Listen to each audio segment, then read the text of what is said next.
राज्यपाल महोदय के वाद विवाद पर आपने मुझे बोलने का मौका दिया, उसके लिए मैं आपका बहुत बहुत आभार व्यक्त करता हूं।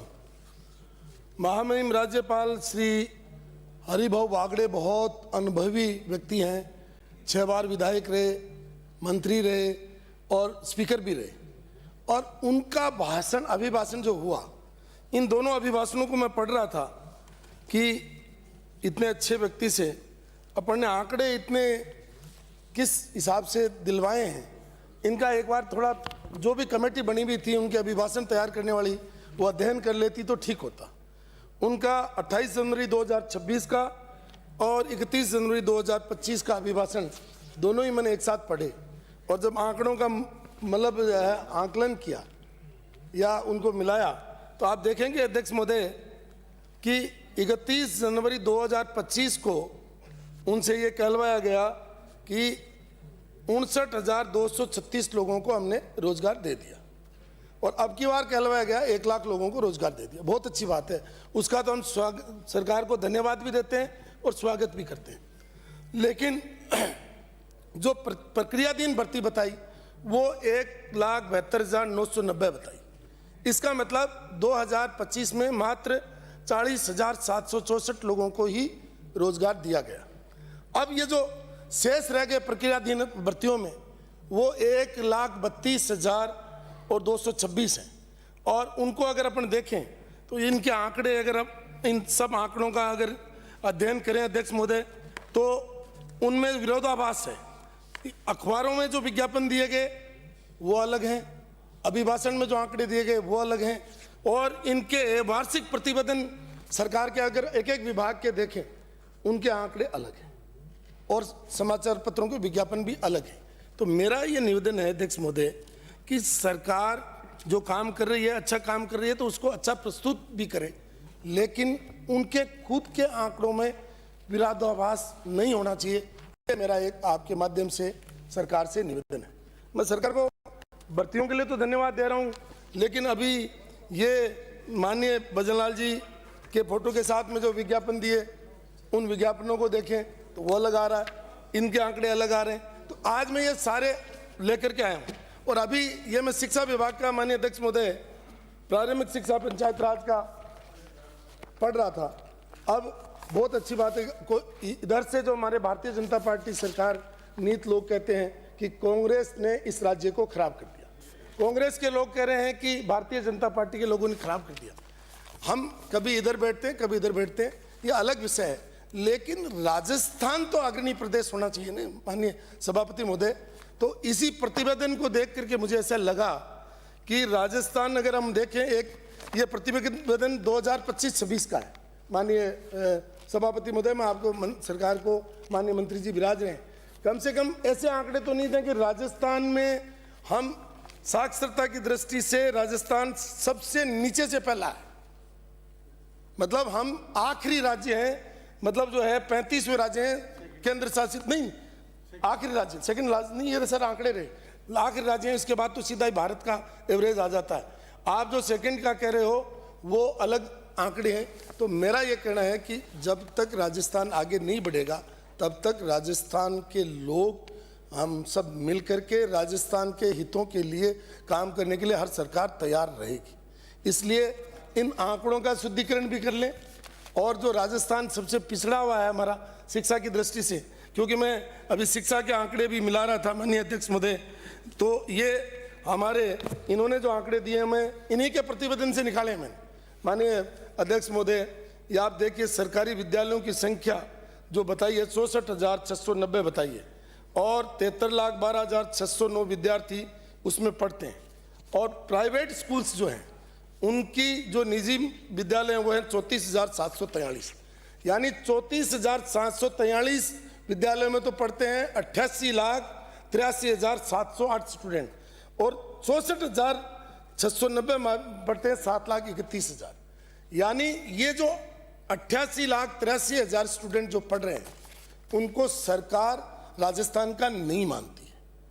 सरकार चाहे इनकी रही हो, माननीय कांग्रेस की रही हो या हमारी बीजेपी की रही हो, लेकिन वो सरकार जो प्राइवेट स्कूलों में जो बच्चे पढ़ते हैं उनको राजस्थान का नहीं मानती। आज जो लेटेस्ट आंकड़े हैं वो 1 करोड़ आंकड़े ऐसे हैं जो विद्यार्थी निजी विद्यालयों में पढ़ते हैं उनको सरकारी योजनाओं का कोई भी लाभ नहीं मिलता है। ये भेदभाव राजस्थान के अंदर नहीं होना चाहिए।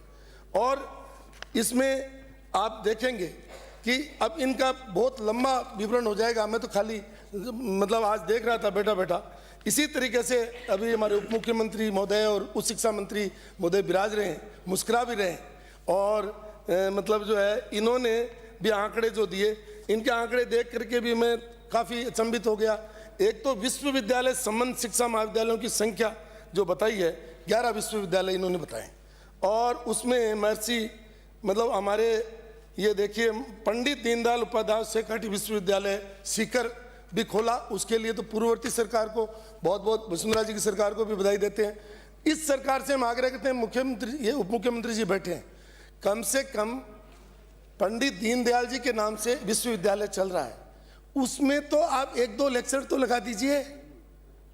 उसमें एक भी लेक्चर नहीं लगा रखा आपने, और विश्वविद्यालय खोल रखा है, और उनकी विचारधारा पर हम सरकार चला रहे हैं। तो मेरा हाथ जोड़ करके विनम्र निवेदन है कि इन विषयों को आप देखें। हालांकि आपके पास भी ये 11 विश्वविद्यालयों में जो संबंध महाविद्यालय हैं आपके लगभग 2203, आपने एक आंकड़े 2203 बताए, एक आंकड़े 3210 बताए। अब मैं तो समझ नहीं पा रहा हूँ कि 2203 सही है या 3210 सही है, या मतलब आपने जो छात्रों की जो संख्या बताई है 13,11,242 बताई है। अब आप ही के आंकड़े अगर देखें तो आप आगे इसमें कह रहे हो कि इनमें हम जो है इन महाविद्यालयों में जो छात्र पढ़ने वाले हैं उनमें से खाली हमने 2100 और 41 महाविद्यालयों की संख्या ही दी है। ये तो मैं आपसे पूछना चाहूँगा कि 1000 सभापति महोदय 1069 महाविद्यालय इनको सूचना ही नहीं दे रहे, और सरकार ये मतलब किताबें छाप रही है।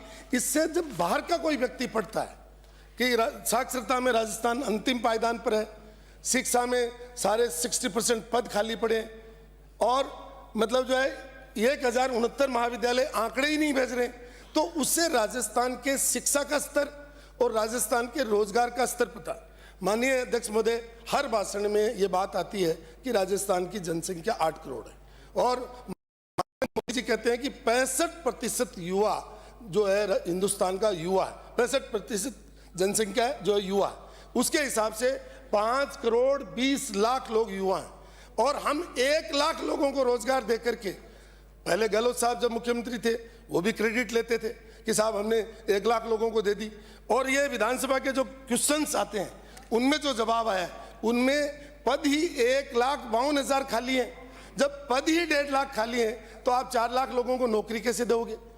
हाँ, ये है कि अगले 3 साल में जो रिटायर्ड लोग होंगे उनके स्थान पर आप नौकरी दोगे, और लेकिन क्या 4 लाख लोगों को नौकरी देने में अगर सक्षम भी हो गई सरकार, तो ये 5 करोड़ 20 लाख जो युवा हैं 35 साल से कम उम्र के हैं, वो बेरोजगार घूम रहे हैं, उनके रोजगार के लिए सरकार के मन में क्या मनसा है, ये विचार सरकार को अपने आने वाले बजट में इंगित करना चाहिए। क्योंकि जो भी वक्ता खड़ा हो रहा है वो ये कह रहा है कि ये सरकार का विजन है, और सरकार का अगर विजन है तो विजन पूरा आना चाहिए कि ये 5 करोड़ 20 लाख लोग जो बेरोजगार, उनमें से आधे लोग बेरोजगार घूम रहे हैं, उनके रोजगार के लिए सरकार क्या व्यवस्था करे।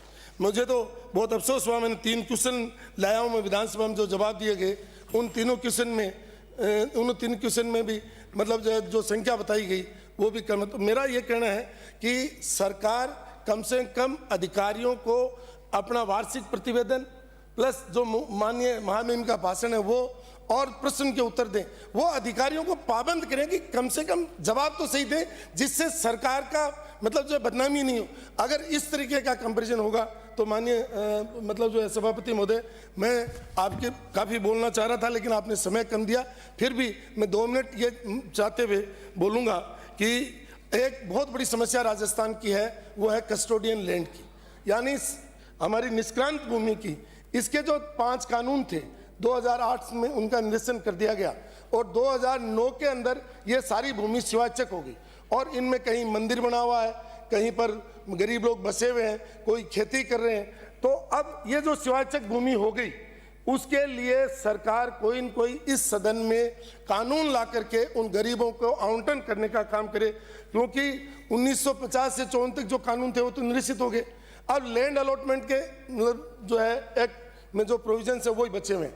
तो ये जो भूमि है, निष्क्रांत भूमि, ये पूरे राजस्थान में है, उनके लिए नए नियम बना जाए। माननीय अध्यक्ष महोदय, मैंने 1.5 मिनट ही मांगा था। दूसरा मेरा निवेदन ये है कि ये जो पेयजल के लिए जो जल जीवन मिशन में जो हमारे CDS फेज 2 के CDS 3 में एक योजना हमारे functional house hold tap connection की लाई गई थी, उसमें 240 ढाणियाँ और 34 गांव थे। वो आज भी 2022 से उस टेंडर पर फैसला नहीं हो पा रहा है, जिसकी वजह से लोग बहुत पीने के पानी के में परेशानी आ रही है। एक मेरा अध्यक्ष सभापति महोदय, जो अमृत 2.0 जो है उसमें एक हमारा कार्यादेश बाकी है और शहर में लोग काफी पीने के पानी के लिए परेशान हो रहे हैं डीडमना शहर में। और एक सबसे बड़ी जो ज्वलंत समस्या, लास्ट में निवेदन करूंगा, वो हमारे यहाँ पर माननीय अध्यक्ष महोदय, वो है सीवरेज के पानी की। उसमें जो ओएंडम जिसके पास है वो काम नहीं कर रहा है और पूरा शहर पानी से भर गया और अब रिवर्स पानी आने लग गया। हमारा प्रसिद्ध मेला मैदान है उसमें भी पानी आ गया।